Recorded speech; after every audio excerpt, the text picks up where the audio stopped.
Well, good morning, everybody. This may work or it may not, but we're in on it together. My name is Toshiko Hasegawa, and I have the honor of serving as Vice President of the Port of Seattle Commission. And I'm also the very proud mommy to this little guy. He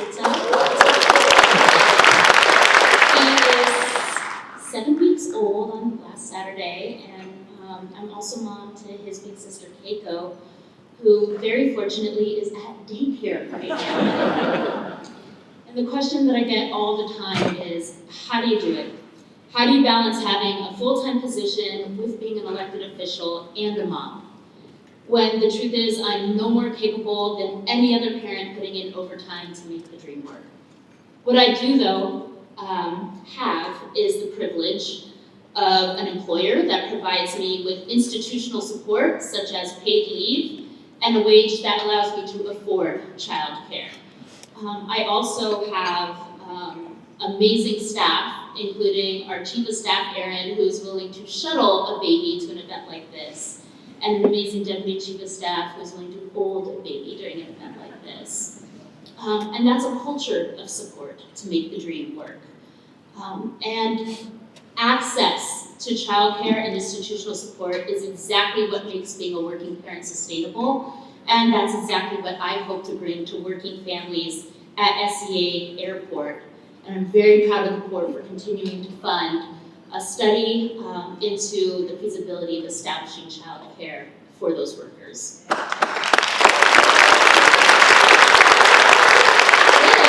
This is Kota's first of what I'm sure is going to be many visits to the East Side.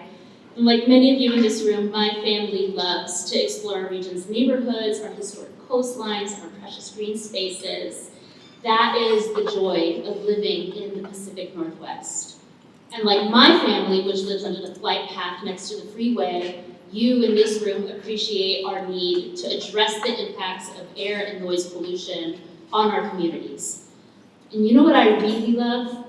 Programs and policies that are backed by real dollars. With approval of the 2024 budget, my commission colleagues and I made it clear that we're here to champion environmental challenges for this generation and the next. With $12 million over the next 5 years to expand the South King County Community Impact Fund, which will empower community-based organizations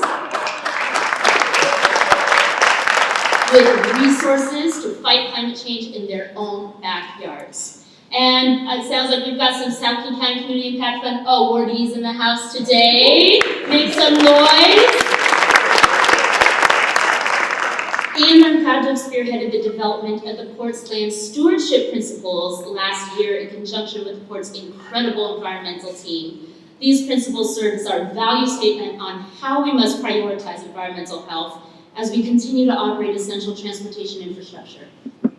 And the Port's land stewardship plan, a guidebook on how we live our values, will come before the Commission in just a few short months for adoption by the full Commission. And I'm so excited that I'm going to come out of maternity leave for it. This is just a peek of the amazing work underway at the Port of Seattle. And I too would like to close on a personal note. The first thing my baby did when he came into the world was he looked into my eyes. I didn't think that they could do that young. And in him, I see the potential of the world as it should be. And when we talk about the Port of the future, it's his future. His ability to live with mobility, happiness, and health. Chief Self said, "We do not inherit the earth from our ancestors, rather we borrow it from our children." I look forward to the work before us today to make a meaningful impact on our community for generations.